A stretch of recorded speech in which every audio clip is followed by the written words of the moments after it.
सहारा रेगिस्तान पृथ्वी पर सबसे गर्म रेगिस्तान है, जिसकी बदलती रेत ने कई युगों से ना जाने कितने जानवरों, लोगों और पूरे शहर सभ्यताओं को निगला है। इसने ना जाने कितने ही वैज्ञानिकों, खोजने वालों और साहसी लोगों के काल्पनिक दुनिया को बहुत लंबे समय से प्रेरित किया है। हेलो फ्रेंड्स, एक्सप्लेनेशन मैनिया की और एक वीडियो में आपका स्वागत है। सहारा रेगिस्तान दुनिया के सबसे बड़ी रेगिस्तान है, जिसे सहारा मरुस्थल, जिसे ग्रेट सहारा रेगिस्तान के नाम से भी जाना जाता है। अफ्रीकी महाद्वीप में 94 लाख वर्ग मील एरिया पे फैले इस रेत की महासागर को अरबी भाषा में अल सहारा अल कुबरा यानी महान रेगिस्तान कहा जाता है। दुनिया का सबसे गर्म इस रेगिस्तान के कई इलाकों में कई सालों तक बारिश की एक बूंद तक नहीं गिरती। यहाँ की गर्म और सूखी कठोर परिस्थितियाँ इसे जीवन के लिए बेहद चुनौतीपूर्ण जगह बनाती है। सहारा में बारिश के कमी होने के दो मुख्य कारण हैं।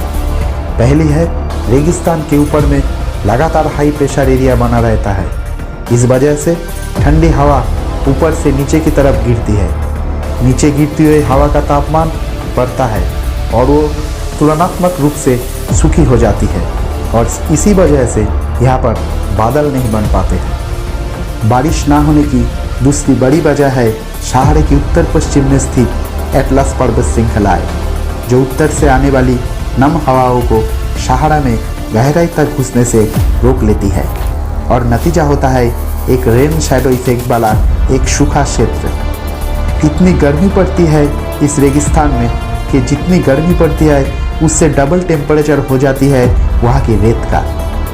अब तक सबसे तीव्र टेम्परेचर जो सहारा में दर्ज किया गया वो है एटमॉस्फेरिक टेम्परेचर 57 डिग्री सेल्सियस, और उसी वक्त वहाँ की रेत का टेम्परेचर 110 डिग्री सेल्सियस से ज़्यादा दर्ज किया गया। यानी वहाँ का जो तापमान था उससे डबल। एक ज़माने में सहारा कभी हरा भरा हुआ रहता था, यहाँ तक कि पेड़ पौधे, जंगली जानवर और इंसानी आबादी रहा करता था। यानी आज जो सहारा आप देख रहे हैं वहाँ पर कभी गांव हुआ करता था। ये रेगिस्तान की उत्पत्ति लाखों साल पहले की है। ये पूरा क्षेत्र सावाना और घास के मैदानों से भरा और जंगल से ढका हुआ रहता था। ये कई शिकारियों और इकट्ठा करने वालों की जगह था, जो जानवरों और पेड़ पौधों पर रहते थे। पहले सहारा में काफ़ी बारिश होती थी, लेकिन अचानक जलवायु परिवर्तन ने इस क्षेत्र को बहुत प्रभावित किया और सहारा एक रेगिस्तान के रूप में बदल गया। इस रेगिस्तान में हजारों साल पहले लोग इसके किनारे पे रहते थे, लेकिन धीरे धीरे यहाँ की गर्मी के कारण यहाँ के लोगों ने अपने निवास स्थल को बदल लिया। सहारा रेगिस्तान में एफ्रोबेंटर, जोबेरिया, एनोसेरस सहित डायनासोर के जीवाश्म तक के पाए गए। 1600 ईसा पूर्व पृथ्वी की अलाइनमेंट में परिवर्तन हुए, जिसने अफ्रीका को रेगिस्तान में परिवर्तन कर दिया।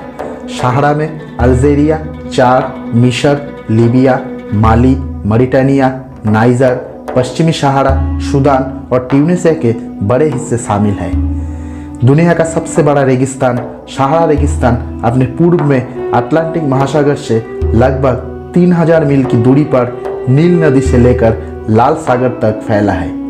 दक्षिण दिशा में सहारा रेगिस्तान मोरक्को के एटलस पर्वत और भूमध्य सागर से घिरा हुआ है।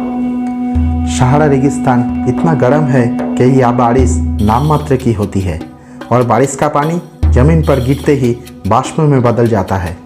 सहारा डेजर्ट की सबसे खास बात यह है कि इतना गर्म होने के बाद भी यहाँ पेड़ पौधे, वनस्पति और 4 मिलियन लोग जीवित रह रहे हैं। सन 2006 में सहारा में उल्कापिंड की खोज किया गया था।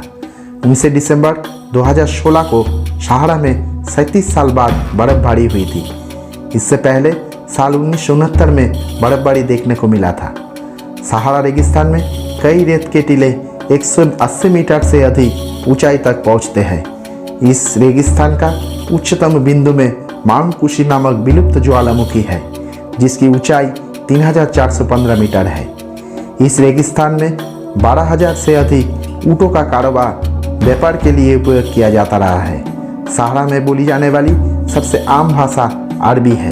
यहाँ कहीं कहीं कुएं, नदियाँ और झरने भी देखने को मिलते हैं और खारे पानी की झील भी पाया जाता है। सहारा रेगिस्तान के रहस्य के बारे में जानने के लिए आप सभी उत्सुक होंगे, तो हम आपको बता दें कि इस रेगिस्तान में सबसे बड़ा रहस्य यहाँ में बनी हुई नील आँख है। ये अद्भुत कलाकृति इंसानों की आँख की तरह देख नहीं पाता है, लेकिन बिल्कुल इंसानों की आँखों के समान ही दिखाई देता है।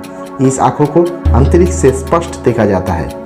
कई शोधकर्ताओं का मानना है कि ये आँख इंसानों के द्वारा बनाया गया था और कई शोधकर्ताओं के अनुसार ये अद्भुत संरचना को रेत के बीचों बीच एलियन द्वारा बनाया गया ये माना जाता है। सहारा डेजर्ट के कठिन परिस्थितियों में भी लोग रहते हैं। इस रेगिस्तान के तुआरेग लोग, जो कि Nigeria, Mali, Burkina Faso, Algeria, Libya, Morocco और ट्यूनीसिया जैसे अफ्रीकी देशों के निवासी हैं। तुआरेग लोग कबीले के रूप में परिवार बनाकर सहारा डेजर्ट में रहते हैं। तुआरेग लोग इस्लामिक धर्म के होते हैं, जिनकी अपनी अलग संस्कृति और भाषा होते हैं। सहारा रेगिस्तान में जानवर भी पाए जाते हैं, जिसमें कुछ बिसरा, कैटफिश, गेड़बल, शुतुरमुर्ग, जलबोआ, केफड़े, रेगिस्तानी हाथी, बर्बरी भेड़, डामा हिरन, न्यूगियन जंगली गाधा, ये सभी जानवर शामिल हैं। सहारा में पक्षियों को भी कई प्रजातियां देखने को मिलती है।